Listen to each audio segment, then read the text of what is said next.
In recent days, Target stores has assumed their role as a national leader in the fight for LGBT equality. And citing legislation as a catalyst for change and listing inclusivity as a core value to their operations, Target stores have actually excluded a majority of people in an attempt to include less than 1% of the population. Understand that every fight has to have two sides, and a fight for sin, a fight for the LGBT lifestyle, is a fight against morality and biblical principle. You know, when a little child self-identifies as something other than they are, we recognize they have a great imagination.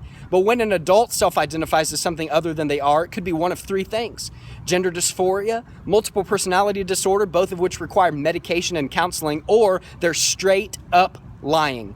You know, if I self-identify as a police officer without the proper ID, I get arrested. If I self-identify as a Target employee, they refuse to give me my 10% discount because I don't have the proper identification. So what identification will we require of individuals to step into our restrooms and changing facilities so that we don't continue to see news stories of perverts walking in and videotaping and molesting those of the opposite sex because they were freely allowed to walk in there without restriction? Friend, rules don't eliminate sin, but they certainly make it a little bit harder. So I'm wondering, why is it that this LGBT, this gender, the sexuality battle will be the hallmark of this generation? And I recognize that it's this: that which may be known of God is manifest in them so that they are without excuse.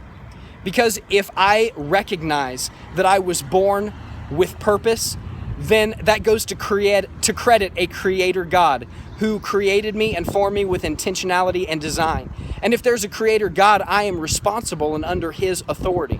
But friend, the lies the enemy tells today are no different than the lies he told to Eve in the garden. It has not changed. His tactics have not changed. He is no different today than he was at the beginning of creation. So friend, when Jesus made the promise that the gates of hell will not prevail against the church, we have to recognize that gates are a defensive measure. The only way that gates cannot hold up is if somebody is charging them. Gates don't attack people. So church, if you want to do something, if you want to see change in our nation, if you want to see people turn back to God, it's time for you to resume the offensive role rather than playing reactionary defense to the moves that the world decides to make. You know, preachers are citing this as Sodom and Gomorrah and as signs of the times, and I would agree with that. But I would also remind you that before Lot ever landed in Sodom, Abraham gave him a choice. He said, if you go to the north, I'll go to the south. If you go to the east, I'll go to the west. And it is never the responsibility of the church to allow the world to make the decision and the church to move in conjunction or correlation to the choices that the world makes. It's the church's responsibility to set the pace, to set the stride, set the standard, and for the world to have to follow suit because the church is charging the gates of hell. So church, I'm here to ask you, what are you going to do about this? Are you going to stand up? Are you going to move forward? Are you going to charge the gates of hell? Or will you simply preach on and harp on the policies that the world makes in reactionary attempts to fix something rather than prevent things from happening? Because sin doesn't end here. This gender identity and LGBT movement is not the end of it. It's only the beginning. So friend, I'm here to ask you, church, what are you going to do about this?